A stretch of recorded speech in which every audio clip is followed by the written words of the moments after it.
People think Rolex is expensive because it's luxurious, gold, steel, craftsmanship, a famous logo. That's the story most people accept. It sounds reasonable, it sounds safe, and it's completely wrong.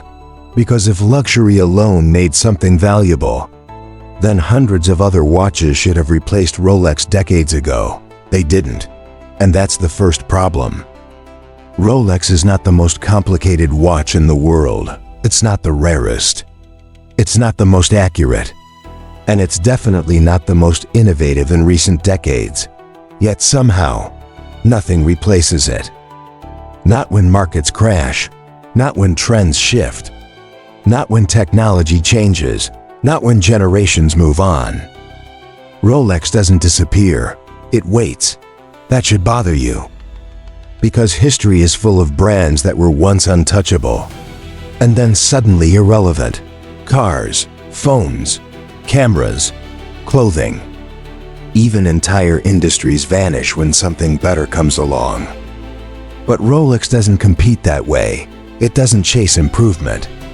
It doesn't chase trends. It doesn't chase attention. And that's exactly why it survives. This video is not about watches. It's about something much more uncomfortable. It's about why, in a world that changes faster every year, one object still represents certainty. Why people who claim to be rational are willing to wait years and pay more for something they don't technically need. And why, when someone puts a Rolex on their wrist, the world quietly treats them differently, not because of the watch, but because of what the watch signals.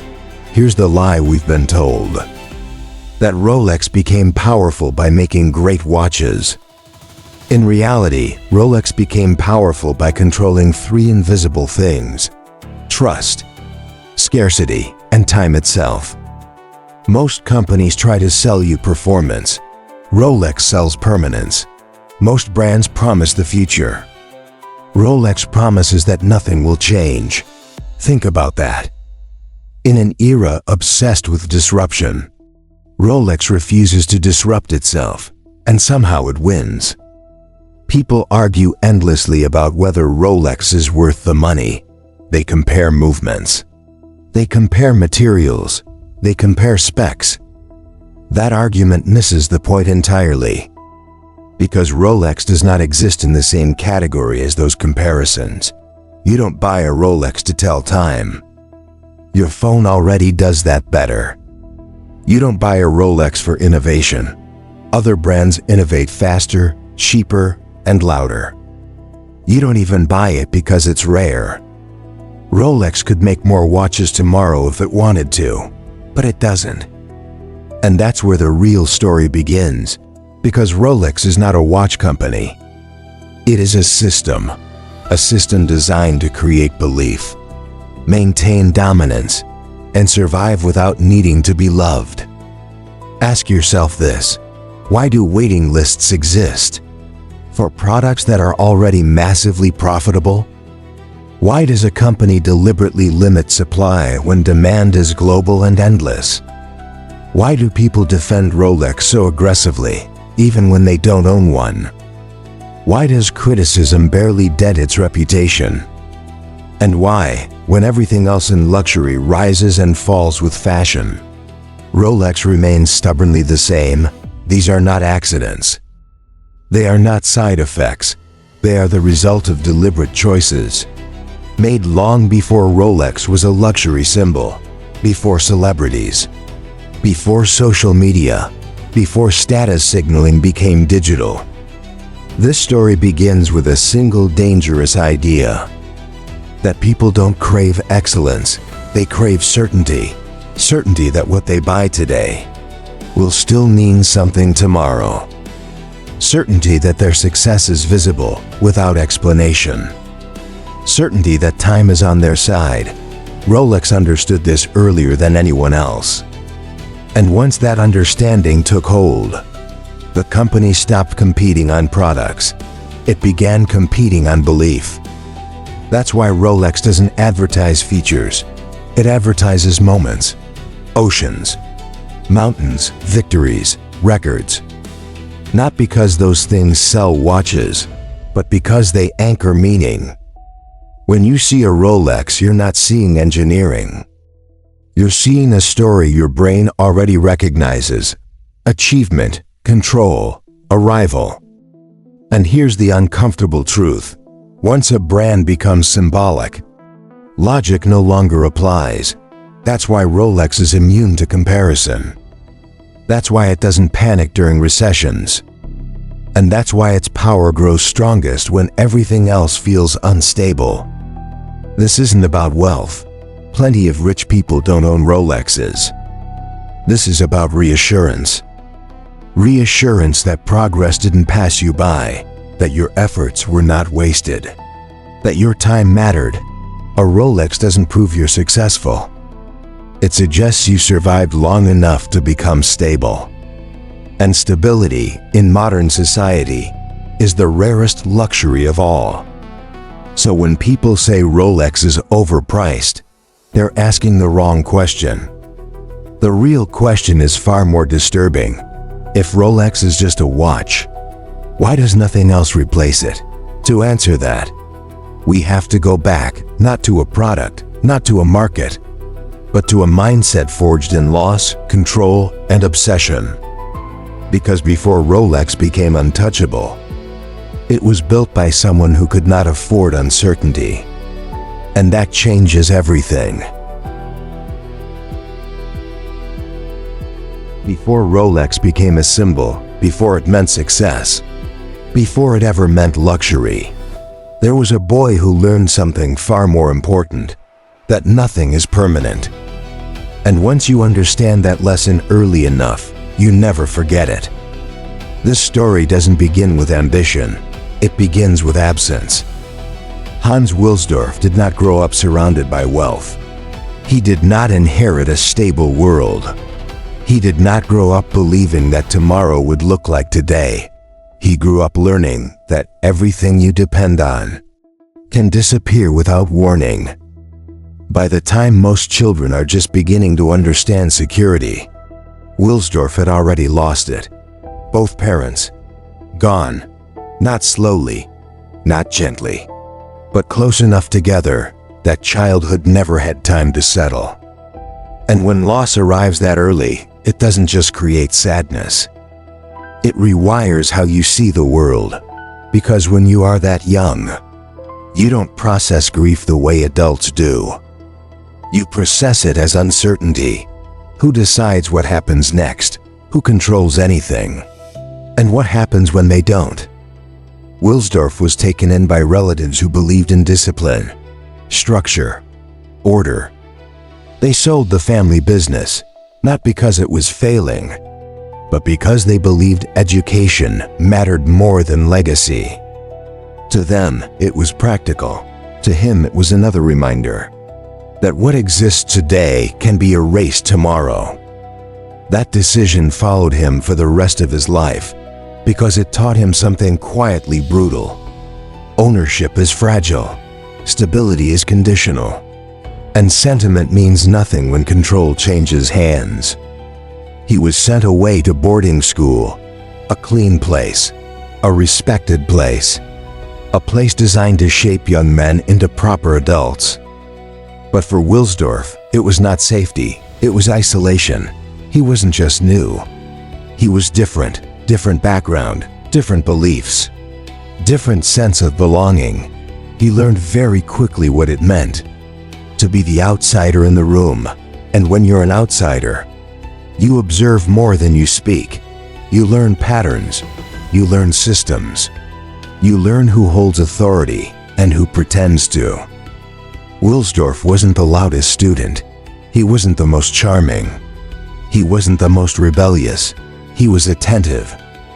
He focused on subjects that rewarded precision, mathematics, languages, things that behaved predictably if you respected their rules. Numbers didn't care where you came from. Grammar didn't judge your background. They either worked or they didn't. And that mattered to him more than praise ever could. While other boys planned futures built on inheritance, Wilsdorf learned something else. If nothing is guaranteed, then competence becomes survival. He didn't romanticize hardship, he adapted to it. And adaptation creates habits. Habits like planning ahead, like reducing uncertainty, like trusting systems over people. These habits don't make you warm, they make you effective. Years later, people would describe Wilsdorf as disciplined, controlled, obsessive about details. They would say he was unusually patient, unmoved by trends, unafraid of waiting. What they didn't realize was that this wasn't a business strategy. It was a defense mechanism. Because when you've watched stability vanish once, you don't chase excitement, you chase reliability. Wilsdorf learned early that chaos isn't dramatic, it's quiet. It happens through decisions made by other people while you stand on the sidelines. So he made a promise to himself, even if he never spoke it out loud. Never depend on what you cannot control. That promise shaped everything that came after. When he left school, he didn't chase prestige. He chased opportunity. He moved. He learned. He worked in environments that rewarded accuracy and consistency. And wherever he went, he noticed the same pattern repeating itself. People trusted appearances. They trusted tradition. They trusted what had always existed, but tradition didn't mean permanence. And appearances didn't mean durability. Wilsdorf wasn't impressed by comfort. He was impressed by systems that survived stress. That perspective came directly from his childhood, from watching adults make irreversible decisions without explanation, from realizing that authority doesn't always mean protection, from understanding that survival belongs to those who reduce risk. This is why Wilsdorf never became a dreamer in the romantic sense. He didn't believe in luck. He didn't believe in fate. He believed in preparation. And preparation changes how you define success. To most people, success looks like expansion, growth. More. To Wilsdorf, success meant something quieter. It meant predictability. It meant knowing that what you built today would not collapse tomorrow. That obsession with certainty would later confuse his critics. They would accuse him of being conservative, slow, overly cautious. They would wonder why he refused to chase scale at all costs, but they were missing the point. Wilsdorf wasn't afraid of failure. He was afraid of instability. And there's a difference. Failure teaches you something. Instability destroys what you've already learned. So when people ask why Rolex behaves differently, why it moves slowly, why it resists change, the answer isn't found in a boardroom. It's found in a childhood where nothing felt secure enough to trust. This is why Wilsdorf didn't build a company that chased attention. He built one that chased trust. Trust in systems. Trust in precision. Trust in consistency. Because trust is what replaces inheritance when you grow up without one. And this is where the story becomes uncomfortable. Because Rolex wasn't born from excess. It was born from fear. Not fear of failure. Fear of loss. Loss of control. Loss of meaning. Loss of certainty. That fear didn't make Wilsdorf reckless. It made him patient. It made him deliberate. It made him willing to wait longer than anyone else, and that patience would later become Rolex's greatest competitive advantage. But before that could happen, Wilsdorf had to confront an industry built entirely on assumptions. An industry that believed tradition was untouchable. An industry that believed the future would look exactly like the past. And Wilsdorf knew better, because he had already lived through what happens when you trust permanence too much. So while others chased what looked impressive, he began chasing what felt reliable. And that single psychological shift would quietly change an entire industry. Not overnight, not dramatically, but permanently. Wilsdorf didn't grow up chasing luxury. He grew up chasing certainty, and once that need takes root, it never lets go. Every industry has a rule book, not written, not spoken, but enforced. In watchmaking, that rule book was simple. Real men wore pocket watches, heavy, mechanical, hidden in the vest. They were tools of precision, objects of authority, symbols of seriousness. You didn't show time, you carried it. And if you wanted to be taken seriously, you followed the rule. Wristwatches, on the other hand, were not taken seriously at all. They were small, delicate, decorative. They were jewelry, worn mostly by women, sometimes by children, occasionally by soldiers, and even then, reluctantly. In the eyes of the industry, a wristwatch was a compromise.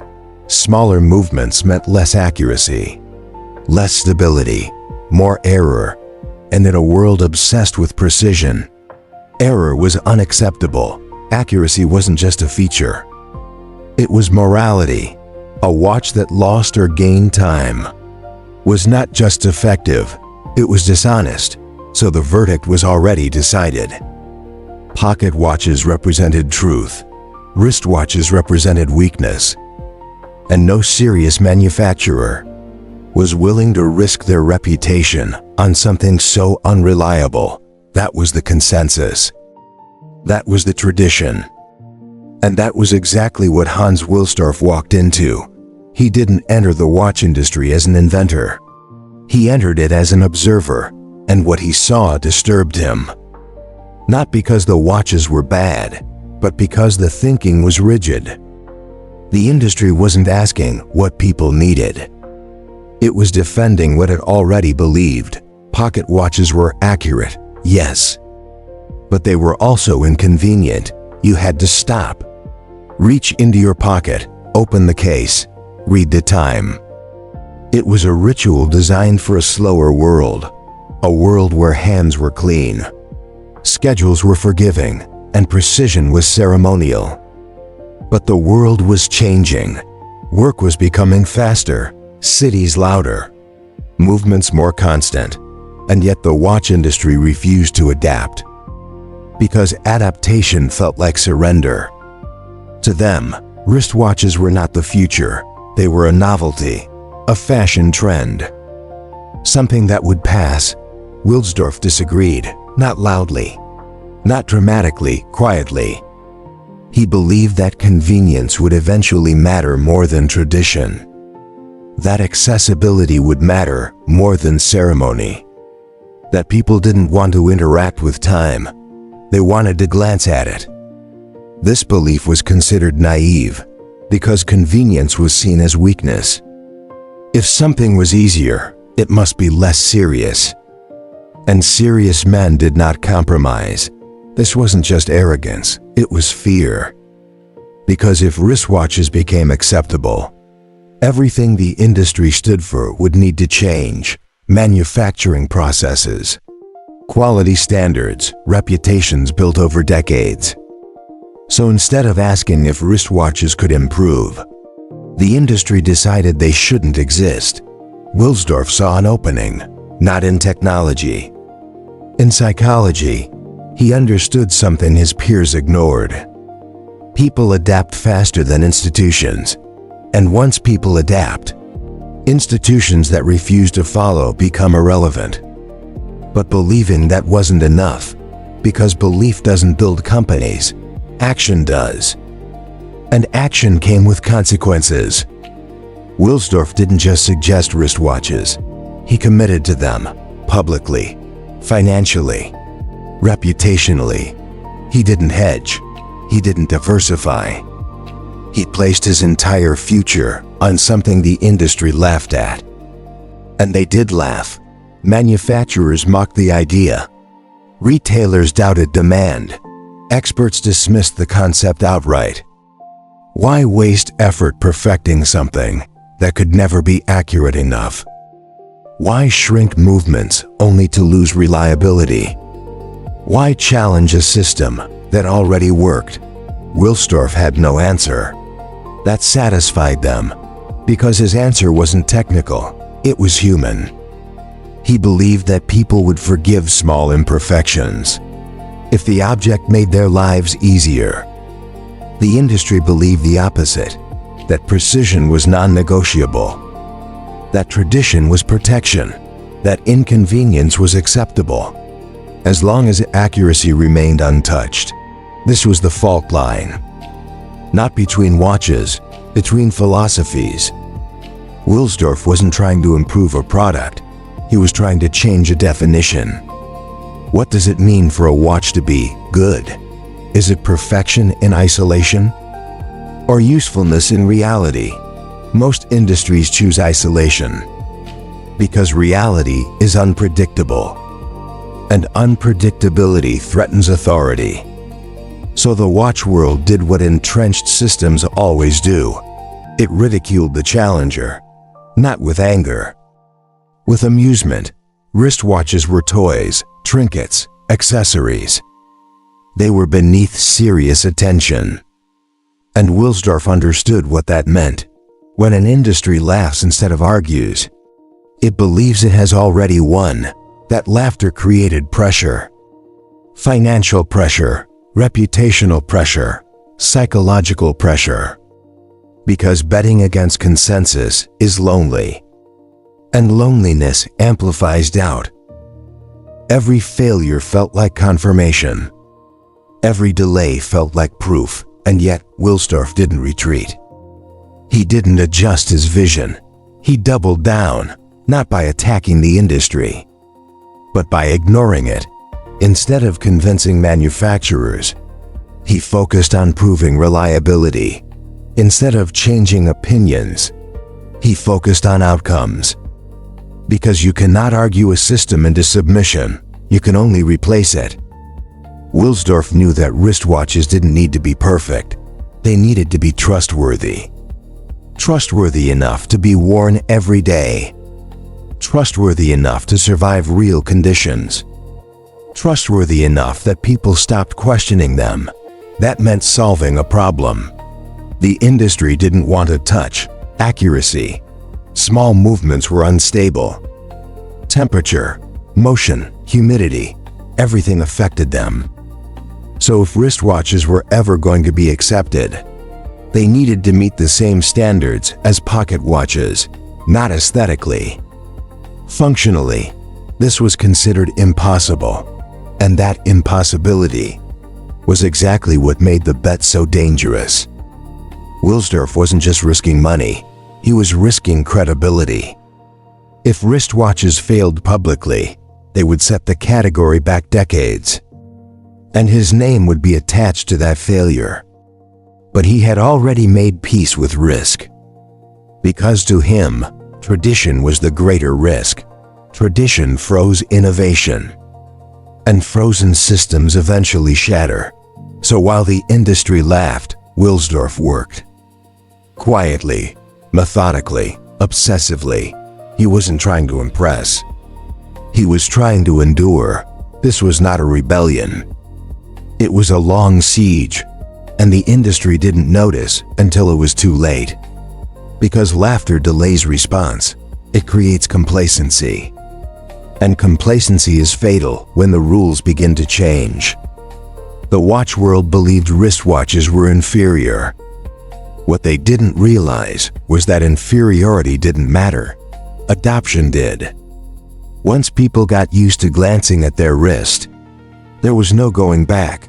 Once convenience entered daily life, ritual lost its power, and Wilsdorf understood this before anyone else. He wasn't betting on technology alone. He was betting on behavior. And behavior always wins. The industry laughed because they measured success by standards that no longer matched reality. They protected precision at the cost of relevance. Wilsdorf did the opposite. He sacrificed tradition to protect usefulness. That choice separated him from everyone else. And once that separation happened, there was no returning to the middle. Because you can't half believe in a future. You either commit, or you disappear with the past. By the time the industry realized that wristwatches weren't a fad, the battle was already lost. Not because they were wrong, but because they were late. And in industries built on time, lateness is unforgivable. Wilsdorf didn't win because he was smarter. He won because he was earlier. Earlier to notice inconvenience, earlier to reject tradition, earlier to accept risk. And while the industry laughed, he quietly built the foundation for something that would outlast them all. But belief alone was not enough, because now came the hardest part: turning ridicule into proof. And that required more than conviction. It required something the industry valued above all else: precision. At some point, belief stops being enough. Because belief can be argued, belief can be dismissed, belief can be laughed at. But proof cannot. This is where most ideas die. Not because they're wrong, but because they cannot survive scrutiny. By the time Hans Wilsdorf committed himself fully to wristwatches, the skepticism wasn't theoretical anymore, it was practical. Watchmakers didn't ask why wristwatches existed. They asked how inaccurate they were, and accuracy was everything. In early watchmaking, precision wasn't a feature, it was a moral standard. A watch that lost time didn't just inconvenience you, it betrayed you. That's why chronometers mattered. Chronometer certification wasn't marketing, it was judgment, independent, brutal, unforgiving. Movements were tested for weeks, under temperature changes, under positional shifts, under conditions designed to expose weakness. Most watches failed, especially small ones. And wristwatches by design were small. That was the paradox. The very form factor Wilsdorf believed in was the one most likely to be rejected by the system, so he didn't ask for exceptions. He asked for permission to be tested. This decision separated him from the rest of the industry. While competitors argued theory, Wilsdorf pursued measurement. While others explained limitations, he submitted his watches to institutions that had no incentive to be kind. Because if wristwatches were ever going to be trusted, they needed to be judged by the harshest standards available. That meant chronometer trials. And chronometer trials were not designed to be fair, they were designed to eliminate. Small movements struggled to maintain consistency. Heat expanded components, cold contracted them, motion introduced variation. Every environment attacked accuracy. Pocket watches could absorb those shocks. Wristwatches could not. At least, not yet. Wilsdorf understood something crucial. If wristwatches failed publicly, the category would collapse. But if they passed, the conversation would end. No arguments, no debates, just results. So instead of advertising claims, he invested in refinement. Minute adjustments, relentless testing, obsessive iteration. Not to impress customers, but to satisfy examiners who didn't care about brand names. This wasn't innovation for spectacle. It was innovation for survival. The first wristwatches submitted for chronometer testing were treated as curiosities. Some failed. Others barely passed, but passing wasn't enough. Wilsdorf wanted dominance. Because equality with pocket watches wouldn't change minds, superiority would. So he kept pushing. Reducing friction, improving balance, stabilizing oscillation. Every gain was marginal, but marginal gains accumulate. And over time, something unexpected happened.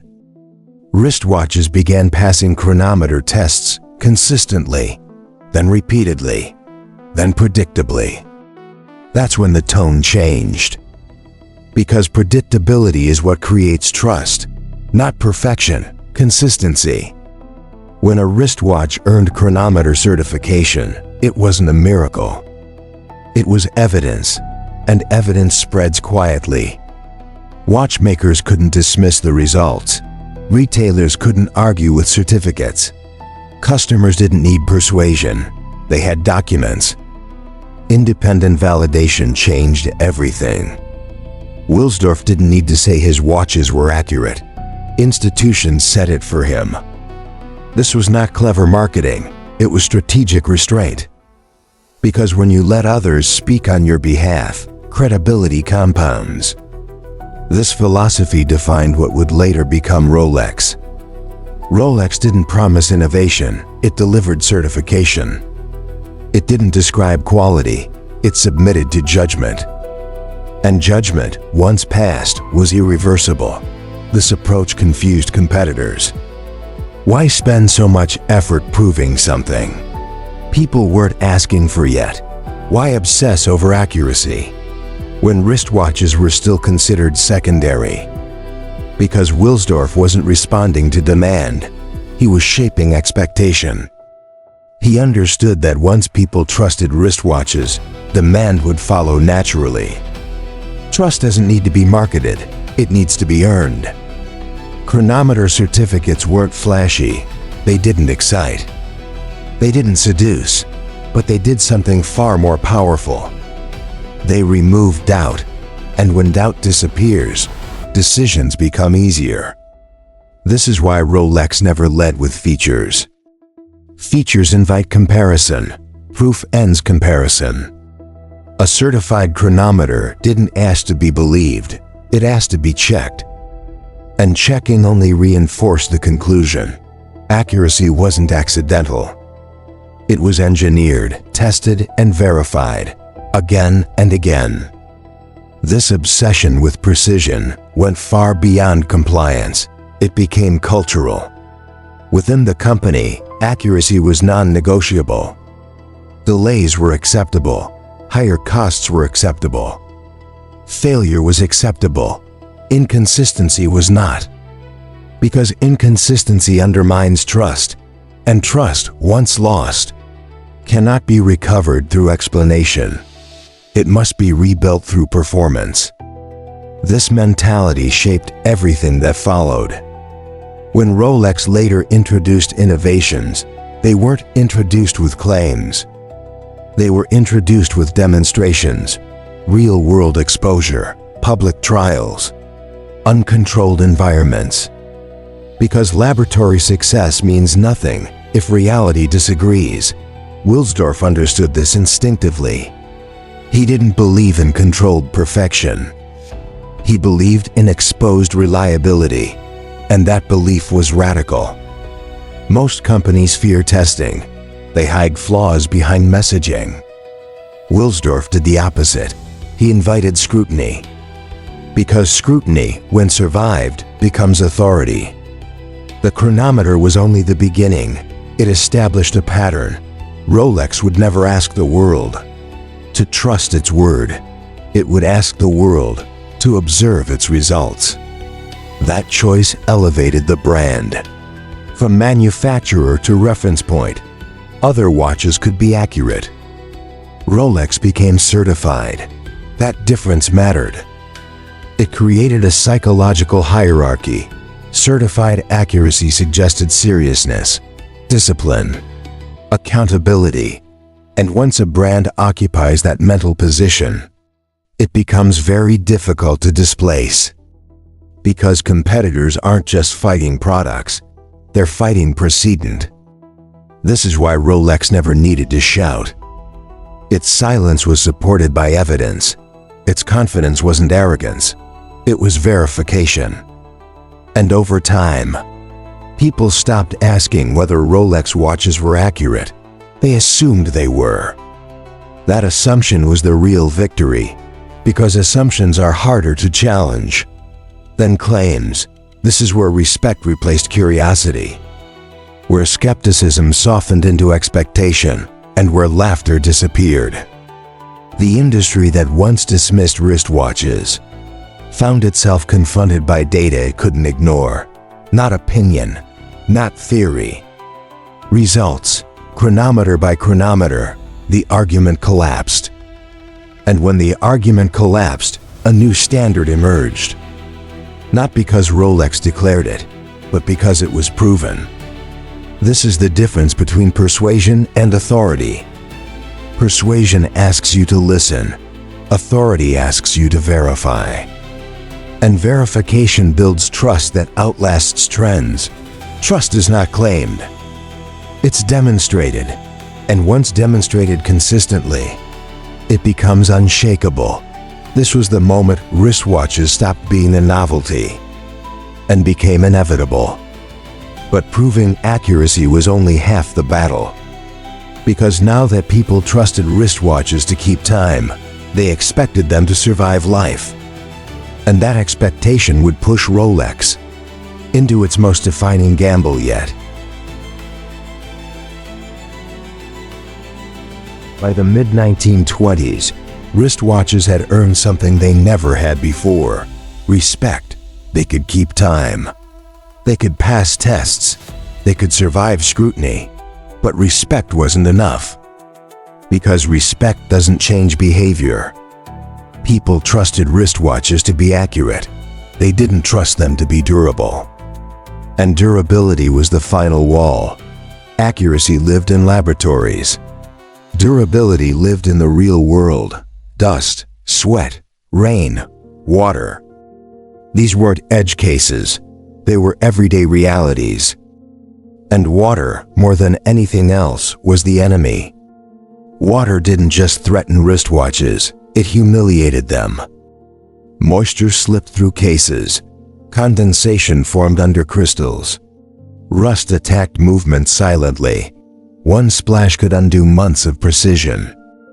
In the watch world of the 1920s, the idea of a truly waterproof wristwatch was not ambitious.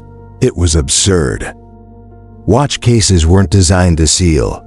Crowns were entry points. Case backs were compromises. Crystals were fragile. Everyone accepted this. You removed your watch before washing your hands. You protected it from rain. You treated it like something delicate. That was the price of wearing time on your wrist. And then someone decided that price was unacceptable. In 1926, Rolex introduced something that shouldn't have worked. A wristwatch sealed against water, not resistant, not protected, sealed. It was called the Oyster. The name wasn't poetic, it was confrontational.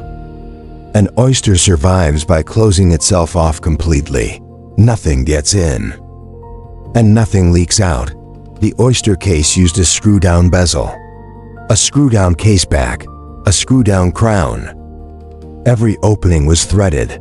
Every seam was intentional. This wasn't an improvement. It was a rejection of how watches were built. The industry response was immediate. Skepticism, not curiosity. Not excitement, skepticism. Because water resistance had been claimed before. And every time, reality had won. Gaskets aged. Threads loosened. Seals failed. A waterproof watch sounded impressive on paper, but paper doesn't get wet. And Hans Wilsdorf understood that, which is why he didn't try to explain the Oyster. He didn't publish diagrams, he didn't argue engineering. He looked for something far more dangerous, a public test.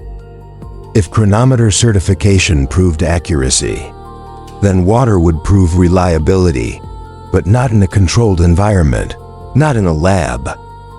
In the most hostile setting possible, the English Channel. Cold, unforgiving, relentless, over 20 miles of open water. Between England and France, temperatures low enough to break the human body, currents strong enough to erase effort. If a watch could survive that, it could survive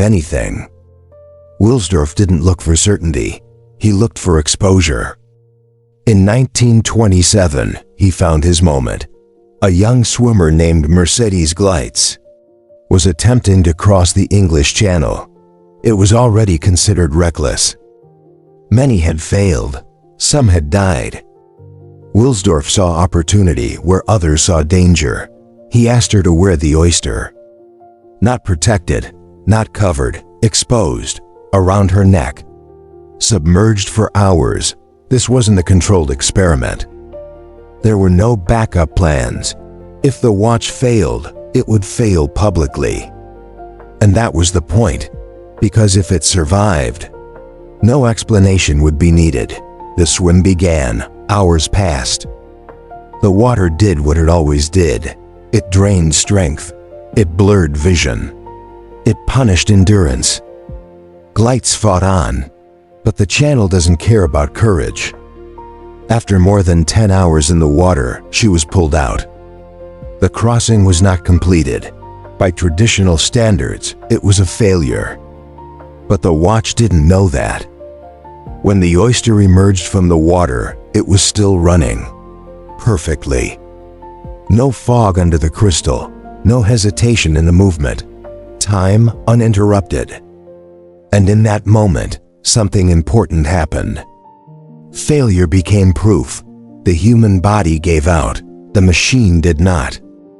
Wilsdorf understood immediately what others would miss. Success isn't defined by outcomes. It's defined by contrasts. The Oyster didn't need the swim to succeed.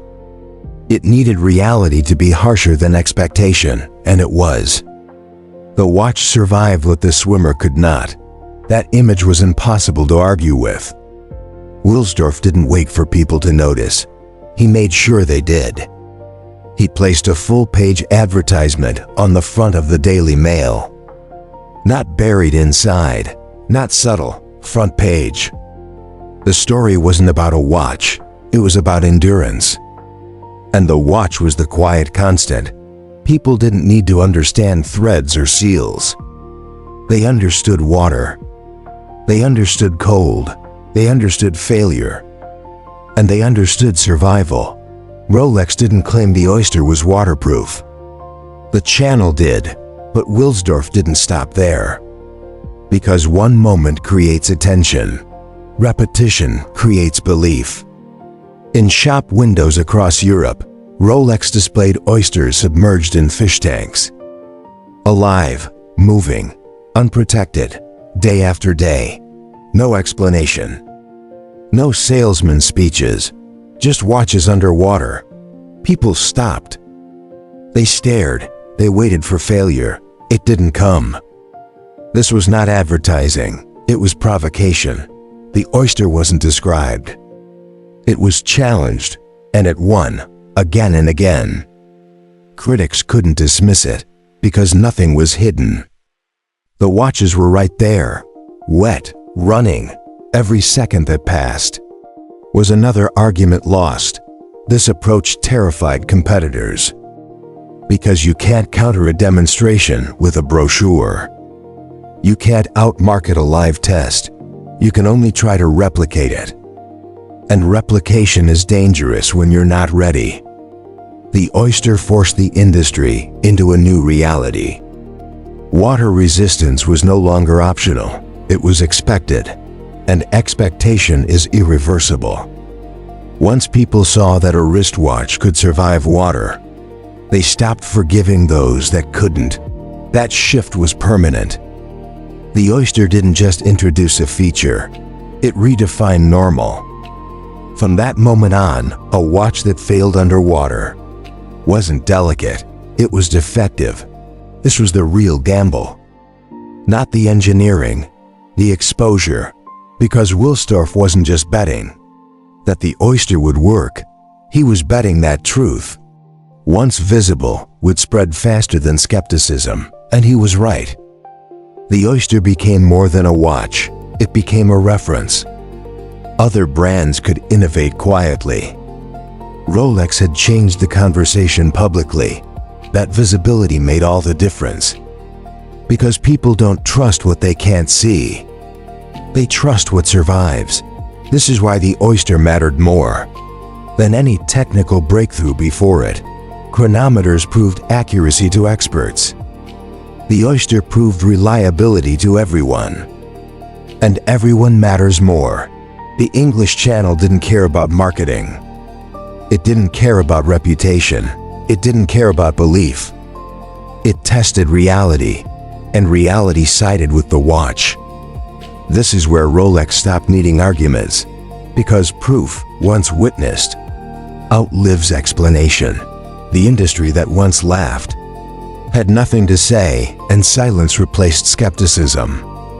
But Wilsdorf knew this was only the beginning. Because water wasn't the last enemy, it was just the most visible one. The Oyster had proven that risk, when survived publicly, becomes authority. And that lesson would shape everything Rolex did next. Rolex didn't avoid danger, it curated it, because every risk survived became another layer of trust. And trust, once earned this way, doesn't fade, it hardens. Rolex didn't eliminate uncertainty. It walked straight into it and came out unchanged. That was the real innovation, not waterproofing, but the willingness to stake everything on reality itself. Rolex didn't sell a promise. It invited the world to watch it fail, and when it didn't, belief followed, not because people were convinced, but because they had seen enough. Rolex turned risk into evidence, and evidence into legend.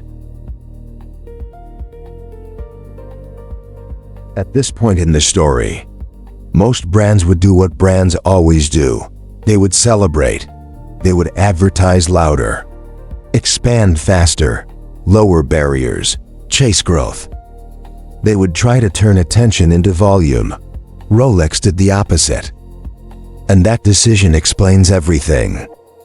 Because Rolex did not become desirable by asking people to want it. It became desirable by making itself unavailable. This is where most people get confused. They think desire is created by exposure, more ads, more influencers, more visibility.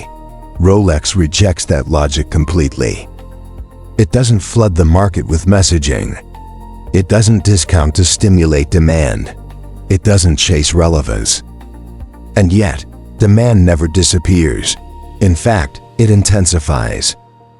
Because Rolex understands something uncomfortable about human psychology. People don't want what's offered. They want what's withheld. Scarcity doesn't just increase value, it changes perception. When something is easy to get, we assume it must not be important. When something is hard to access, we assume it must be earned. Rolex doesn't sell urgency, it sells patience. You don't walk into a store and leave with a Rolex because you feel like it. You wait. You ask. You are evaluated, sometimes for months, sometimes for years. That waiting list isn't a logistical failure. It's the product, because waiting reframes the purchase. By the time someone finally receives a Rolex, they don't feel like a customer, they feel like a participant. This is not accidental. Rolex engineers desire the same way it engineers watches, quietly, precisely, without explanation. Notice what Rolex doesn't do. It doesn't sponsor flash sales. It doesn't follow seasonal trends. It doesn't chase youth culture. Those tactics create spikes. Rolex isn't interested in spikes. It's interested in permanence. Trends require change. Change signals instability. Instability destroys trust, so Rolex stays still. The designs barely evolve. The proportions remain familiar. The language stays consistent. This frustrates critics. They call Rolex boring, conservative, predictable, and they're right. Predictability is the point, because predictability creates safety. And safety, when paired with scarcity, creates desire far stronger than novelty ever could. This is why Rolex doesn't discount. Discounting suggests weakness. It suggests inventory pressure. It suggests miscalculation. Rolex would rather not sell a watch than sell it for less than its perceived worth. That restraint does something subtle. It trains the market. Over time, people stop asking, "Is this worth the price?" They start asking, "Am I worthy of the watch?" That psychological flip is devastatingly powerful.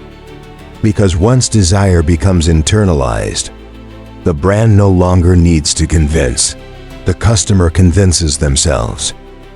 This is also why Rolex avoids cheap advertising.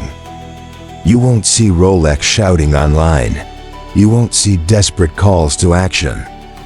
When Rolex appears, it appears beside achievement, victories, records, endurance, not because it wants to borrow glory, but because it wants to anchor itself to outcomes. Rolex doesn't show aspiration, it shows arrival. The watch is never the story. The moment is. This creates a specific association.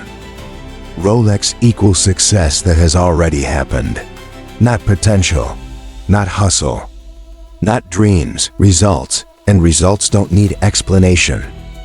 This is why Rolex doesn't try to appeal to everyone. Appealing to everyone dilutes meaning. Rolex appeals to a very specific psychological state. After struggle, after risk, after uncertainty. When someone buys a Rolex, it's rarely their first watch. It's their punctuation mark. It says, "I've crossed something." That's why Rolex ownership is rarely impulsive. It's commemorative. And commemoration carries emotional weight. You don't question the price of a milestone. You honor it. This is where engineered desire becomes invisible, because Rolex never tells you what the watch means. It lets you assign meaning yourself. Meaning derived from your own effort is far more powerful than meaning handed to you by marketing.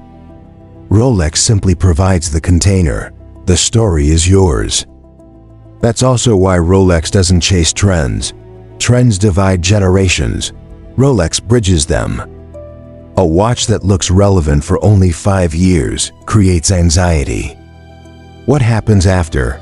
Rolex designs watches that look acceptable across decades, because long-term relevance is the ultimate luxury. When something doesn't age, it doesn't threaten identity.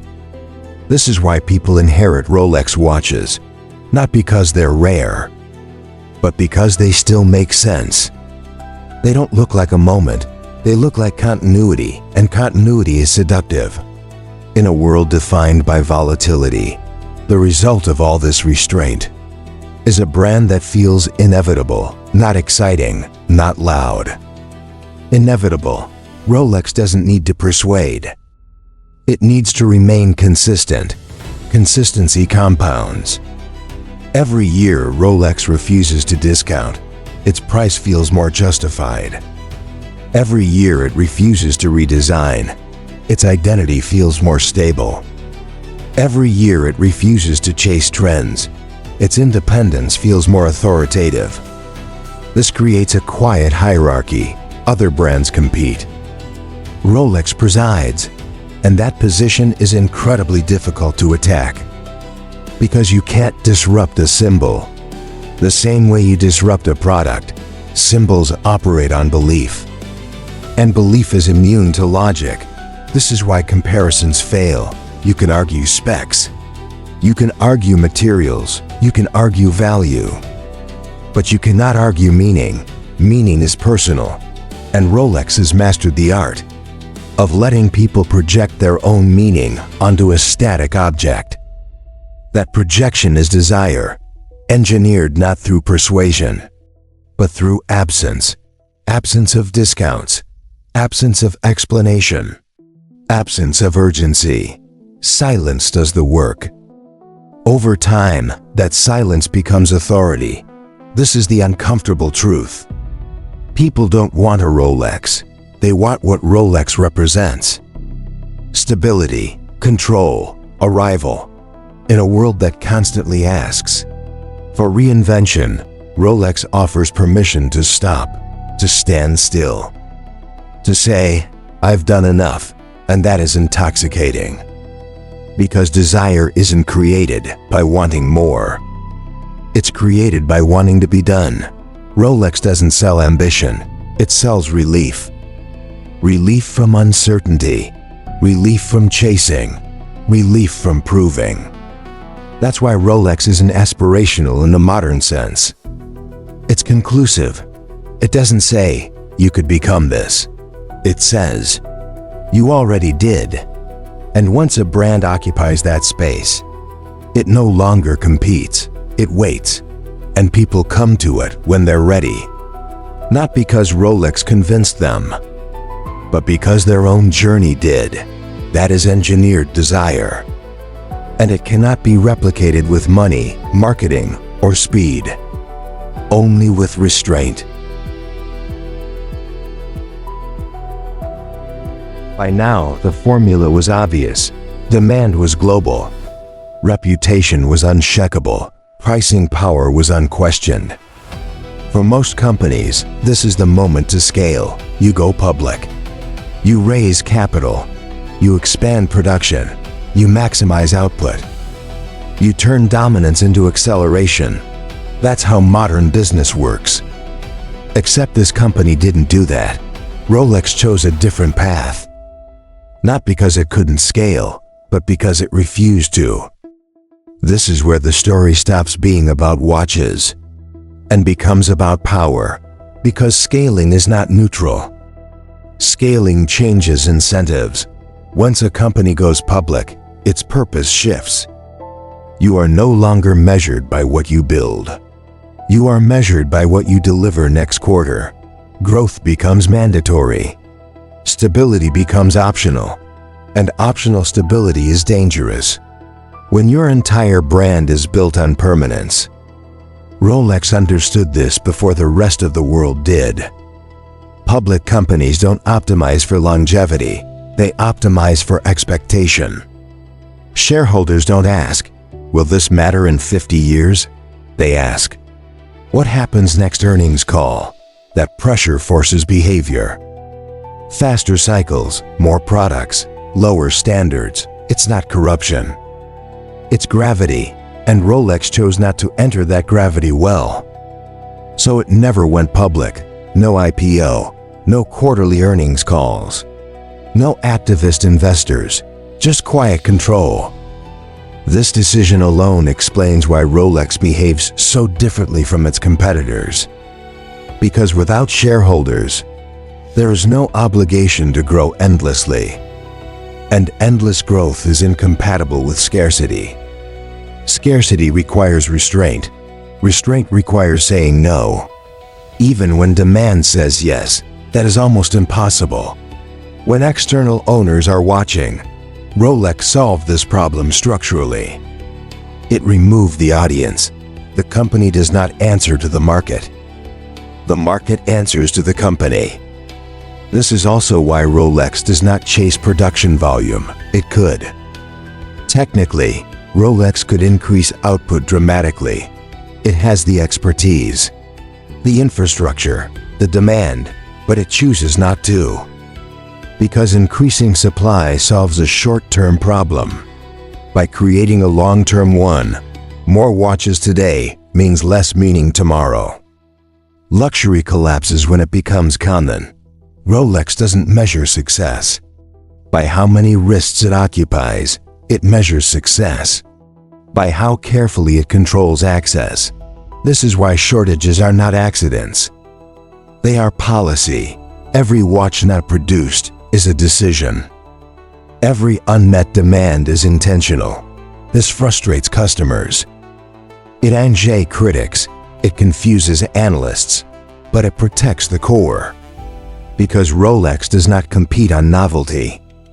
It competes on trust, and trust is diluted by excess. This approach violates almost every rule taught in business schools. You're told to capture market share, to expand distribution, to scale supply with demand, Rolex rejects all of it. It doesn't want market share. It wants market definition. Being the most purchased watch is irrelevant. Being the reference watch is everything. References don't need to be everywhere. They need to be stable. This is also why Rolex doesn't diversify aggressively. It doesn't flood the market with sub-brands. It doesn't chase lower price points. It doesn't try to own every segment. Each new product carries risk. Risk to reputation, risk to clarity. Rolex minimizes that risk by limiting choice, fewer models, fewer variations, longer lifespans. Again, this looks inefficient. Until you realize what efficiency usually optimizes for: speed. Rolex optimizes for continuity. Continuity requires discipline. And discipline requires independence. This is where the company's ownership structure becomes critical. Rolex is not owned by a family dynasty that can fracture. It is not owned by investors that can exit. It is owned by a foundation. A structure designed not to extract value, but to preserve purpose.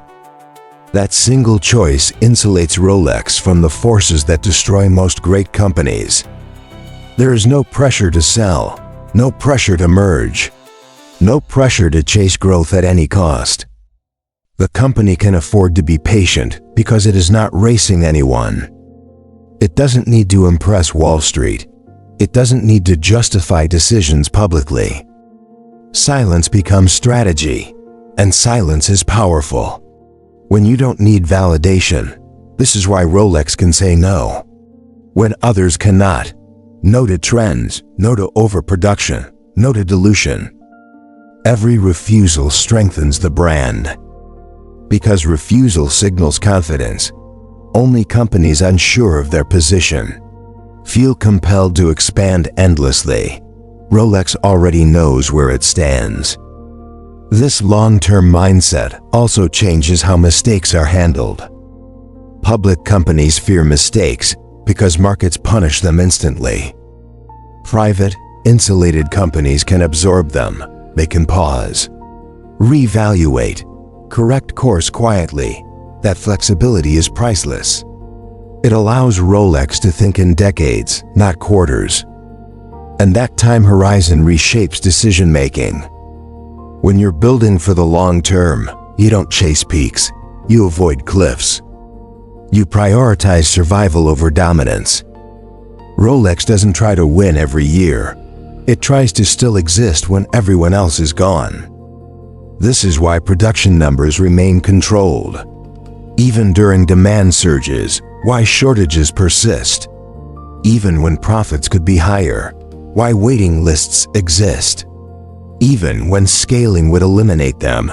Short-term profit is easy. Long-term relevance is not. Rolex consistently chooses the harder path. And that path compounds. Every year Rolex refuses to scale aggressively. Its position becomes more secure because competitors that chase growth eventually hit limits. Quality slips, reputation erodes, identity blurs. Rolex avoids that fate by refusing to accelerate. In a business culture obsessed with speed, this patience feels radical, almost defiant, and defiance attracts attention. Not through noise, but through contrast. Rolex doesn't shout its discipline. It lets others reveal their impatience. Over time, the difference becomes obvious. Some brands burn brightly and fade. Others endure quietly and dominate. Rolex chose endurance. That choice requires something rare: the willingness to leave money on the table. Most companies cannot do this because leaving money unclaimed feels like failure. Rolex understands it differently. Leaving money unclaimed is control. Control over supply, control over meaning, control over the future. This is why Rolex doesn't fear disruption. Disruption targets growth-driven systems. Rolex is not growth-driven. It is stability-driven. You can't disrupt a company that isn't chasing momentum. Momentum creates vulnerability. Stillness creates gravity. People come to Rolex because it doesn't move, because it doesn't change to accommodate the moment, because it feels permanent. In a world obsessed with speed, that permanence is the ultimate competitive advantage, and it cannot be copied. Because it requires saying no for decades, not once, not strategically, consistently. Rolex didn't refuse to scale because it lacked ambition. It refused to scale because it understood the cost of ambition. Growth demands sacrifice, usually of quality, of clarity, of purpose. Rolex refused to pay that price.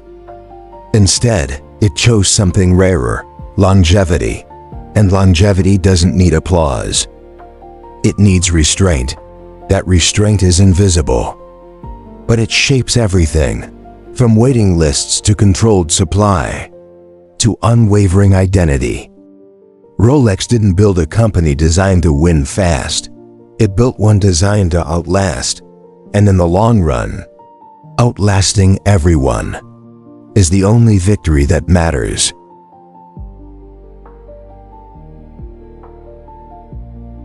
Up to this point, the story has been about control. Control over precision, control over risk, control over desire, control over growth.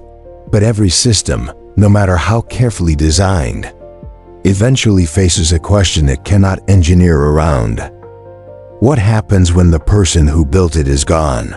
For most founders, this is the moment they avoid. They delay it. They soften it. They pretend it isn't coming because legacy is frightening.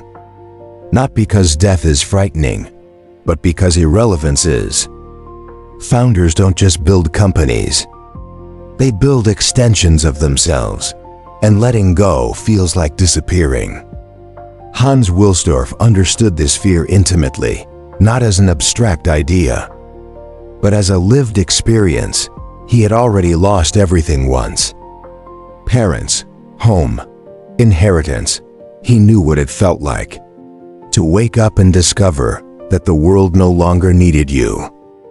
That knowledge shaped his ambition, but later in life, it reshaped something else: his sense of responsibility. In 1944, Wilsdorf's wife died. There was no spectacle, no public drama, just absence. And absence, as Wilsdorf knew better than most, has a way of clarifying priorities. He had no children, no direct heir, no natural successor who could inherit the company without changing it. And that mattered, because by then, the company was no longer a business, it was a system. A system designed to outlast trends, outlast competitors, outlast noise. But no system outlasts its creator by accident. Most don't survive at all. Founders cling to control because they believe they are the system. Remove them and everything collapses. Wilsdorf rejected that idea. Not out of humility, out of realism. He had seen what happens when power is transferred carelessly, when ownership becomes personal, when emotions override structure. So instead of choosing a successor, he removed the need for one. This is where the story becomes uncomfortable, because it forces a question that most founders refuse to answer honestly. Is the company strong because of you, or despite you? Wilsdorf chose to find out. He didn't look for someone to replace him. He designed something that made replacement irrelevant. He transferred 100% ownership of Rolex to a foundation, not a holding company, not a trust controlled by insiders, not a family structure. A foundation, a legal entity that cannot sell the company, cannot take profits, cannot be pressured by markets. A structure built not to maximize returns, but to preserve intent. This decision was unprecedented. and deeply countercultural. In a world where founders fight to remain visible, Wilsdorf erased himself. He made Rolex ownerless in the way that matters most. No heirs, no shareholders, no exit strategy, just continuity. This wasn't charity, it was architecture. Wilsdorf understood something most business leaders don't. A company that depends on a person will eventually fail when that person disappears. A company that depends on a system can survive indefinitely by walking away. Wilsdorf did not weaken Rolex, he stabilized it. He removed ego from the equation. He eliminated the temptation to cash out. He insulated the company from generational decline. This is why Rolex behaves like no other luxury brand. Because no one inside needs it to perform for personal gain. There are no founders to impress, no families to enrich, no investors to satisfy. Just a mandate: preserve the brand, protect the standards. Think long term. That mandate is enforced structurally, not emotionally. This matters more than it seems. Most companies lose their identity not because of competition, but because of succession. New leadership brings new priorities. New priorities bring compromise. Compromise erodes meaning. Wilsdorf prevented that chain reaction before it could begin. He didn't trust future leaders to feel what he felt, so he built rules they couldn't escape. This is why Rolex doesn't pivot when leadership changes. Why its values don't fluctuate. Why its behavior feels consistent across decades. The founder is gone. The intent remains. And that separation is rare, almost unnatural. Because humans are wired to seek immortality through legacy. Wilsdorf chose something harder: anonymity. He designed a company that didn't need his story to function. That's why Rolex marketing rarely centers on him. That's why his face is not part of the brand myth. The brand stands on its own, detached, self-sustaining. Most founders try to be remembered. Wilsdorf tried to be unnecessary, and that choice changed everything. Because it allowed Rolex to mature without aging, to evolve without drifting, to endure without reinventing itself every generation. This wasn't an emotional decision. It was a rational one, born from loss, from understanding how fragile personal control really is. Wilsdorf didn't trust people to preserve what he built. He trusted structure, law, process, constraint. Those things don't get tired. They don't get greedy. They don't panic. They simply persist. By stepping away, Wilsdorf removed the final vulnerability, the human one.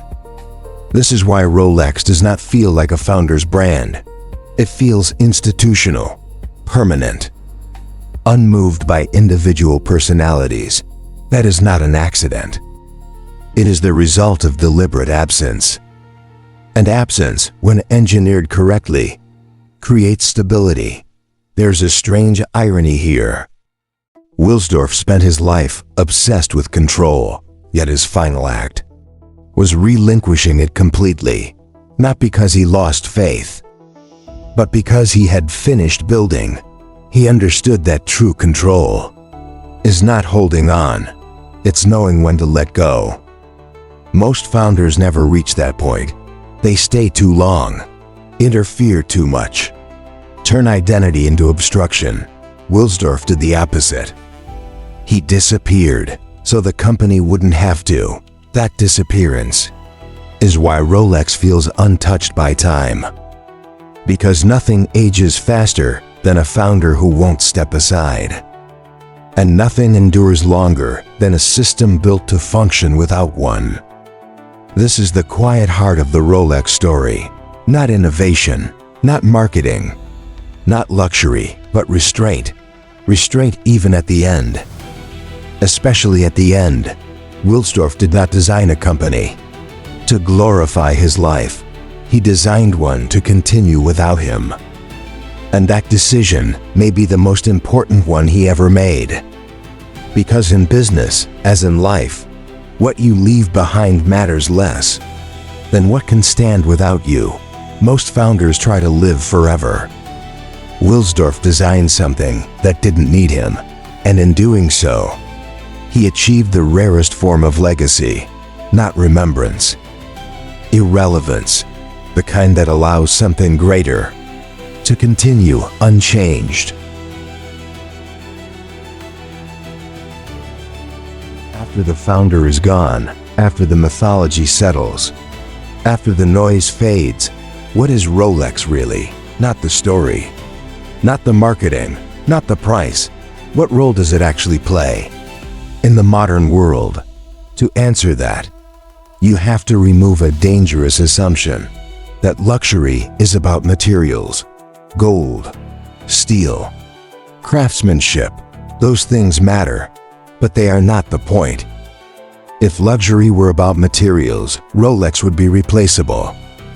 Other brands use the same steel, the same movements, the same tolerances. Some even exceed them, and yet, nothing replaces Rolex. That tells us something uncomfortable. Luxury is not physical. It's social. Luxury is position. In every society, there are objects that signal stability, not wealth, stability. Wealth can be loud, unstable, temporary. Stability is quiet. Rolex does not signal that you are rich. It signals that you are done. Done proving, done chasing, done experimenting. That distinction matters more today than at any point in history. Because modern life is volatile. Careers reset. Markets crash. Trends flip.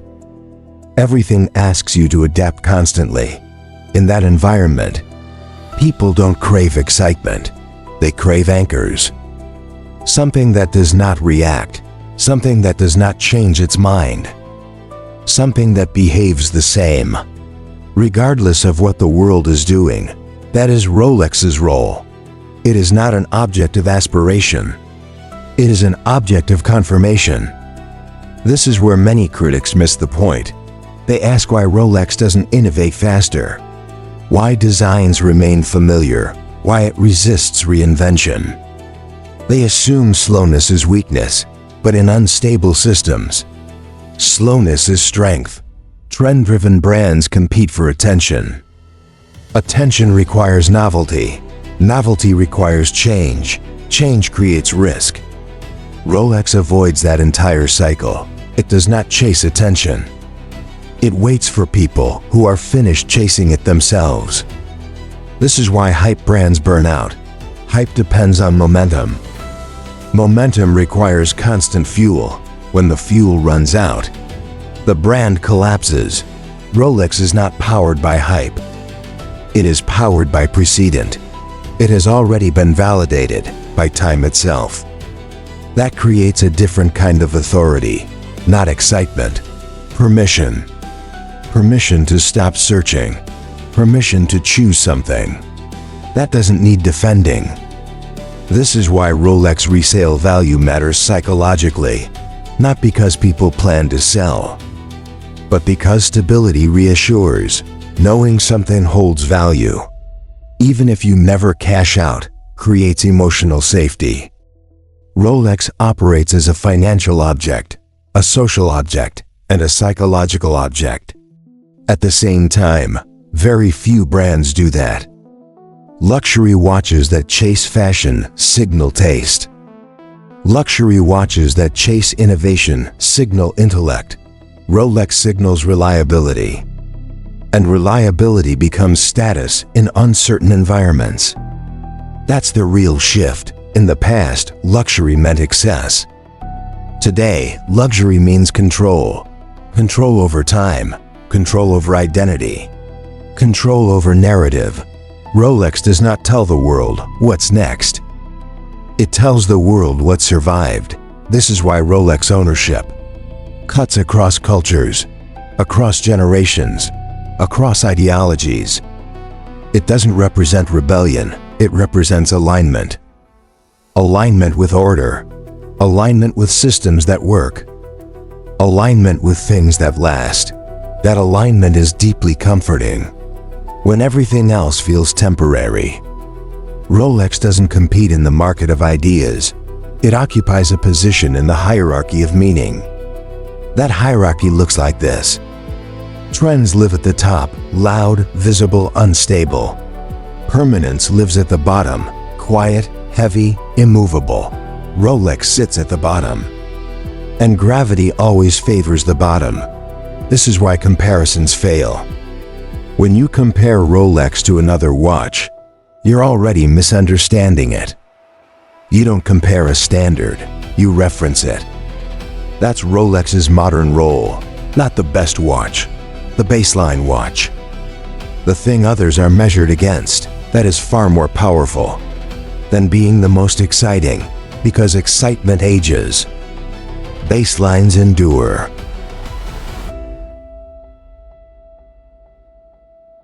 At the end of this story, there's a temptation to look for the secret, the hidden innovation, the unseen advantage. Something to copy, but there is no secret.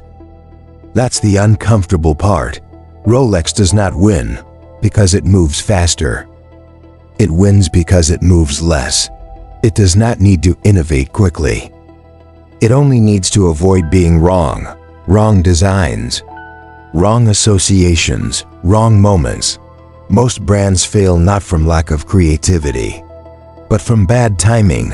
They chase the future and miss the present. Rolex avoids that trap by refusing to predict. It reacts only after reality settles. That patience feels boring, until you realize how rare it is. In a world obsessed with disruption, Rolex represents continuity. And continuity is incredibly hard to destroy. This is why nothing has replaced Rolex. Not because no one tried, but because replacement requires displacement. And you cannot displace something that isn't competing. Rolex is not trying to win your attention.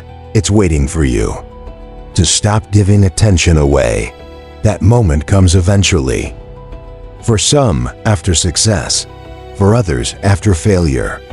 For most, after exhaustion. When that moment arrives, people don't want novelty. They want something that reflects where they've been, not where they're pretending to go. Rolex fits that moment perfectly because it doesn't promise transformation. It acknowledges completion. This is the final irony. Rolex doesn't sell the future. It sells closure in a culture addicted to becoming. Rolex gives permission to be. That is why Rolex survives every wave of disruption. Smartwatches didn't replace it. New materials didn't replace it. New aesthetics didn't replace it. Because Rolex isn't solving a technical problem. It's resolving an emotional one. The need for certainty. The need for something that does not ask more from you, just confirmation. This is why Rolex does not shout. Shouting is insecurity. Rolex waits. Waiting is confidence, and confidence compounds quietly, over decades, across generations, through crises, through change. Rolex does not dominate conversations, it outlasts them. And that may be the most important lesson in this entire story. In the long run, speed does not win. Noise does not win. Novelty does not win. What wins is not being wrong for a very long time. Rolex understands this at a structural level, at a psychological level, at a cultural level. It doesn't ask you to believe. It asks you to notice. Notice that it's still here, unchanged, unrushed, unaffected. In a world that reinvents itself every year, that kind of permanence feels radical, almost rebellious, and deeply attractive. This is why Rolex still wins. Not because it's perfect, but because it's patient. Because it doesn't overreact. Because it doesn't panic. Because it doesn't chase you. It waits for you to arrive. And when you do, it doesn't say anything. It doesn't need to. Because by that point, the meaning is already yours. Rolex doesn't tell time. It tells people who they are and who they've become. And that is something no trend can replace.